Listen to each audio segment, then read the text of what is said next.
Hey Romani, I wrote this story a few years after I left Jebi the first time. Didn't want to play this for you because it wasn't finished. Well, it cut off the end. I'll wait to get this to you. Let's see how this goes.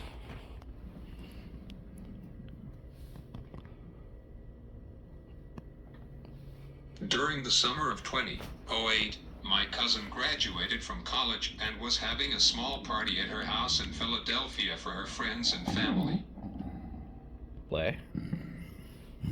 I hadn't been to the house in about 10 years. I remembered the house being really big and reminded me of a museum because they had a room off of the living room with white carpet and no kids allowed.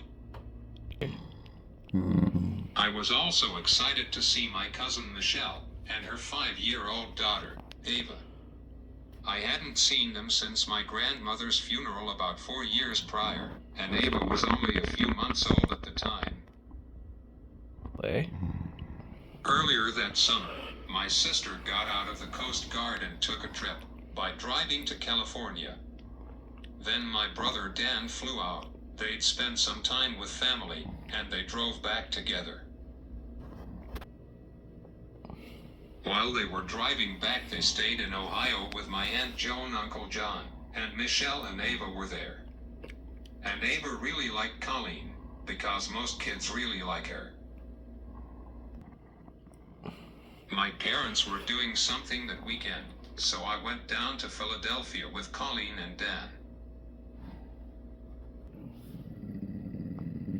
When we got there, everybody was already there, including Michelle and Ava.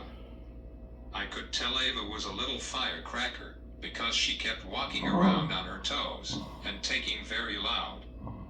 As Colleen sat down, Ava jumped on her lap and they started talking.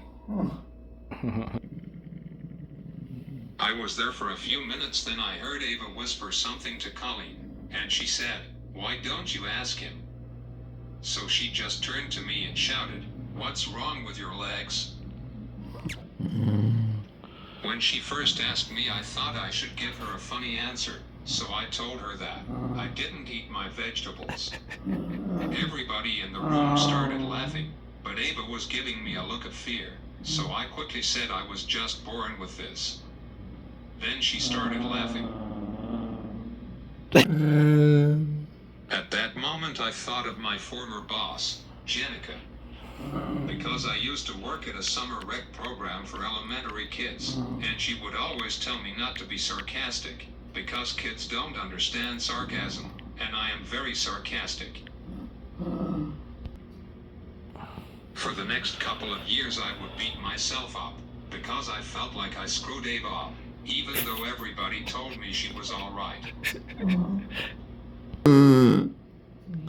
Then about 6 years later, in November of 2014, I was down in Philadelphia at that same house for a cancer fundraiser, and I was told Ava would be there. I hadn't seen her since. She is now the oldest of 5.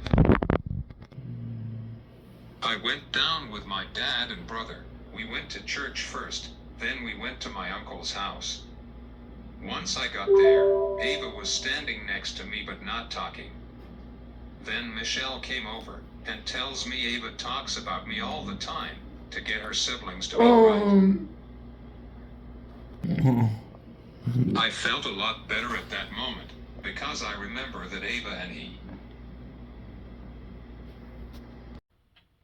Ava is now the oldest of 5, and would tell all her siblings to eat their vegetables or they'll be in a wheelchair, like mom's cousin Mike. Ava is incredibly smart like her mom and grandma, and she is going to a large school around Cincinnati.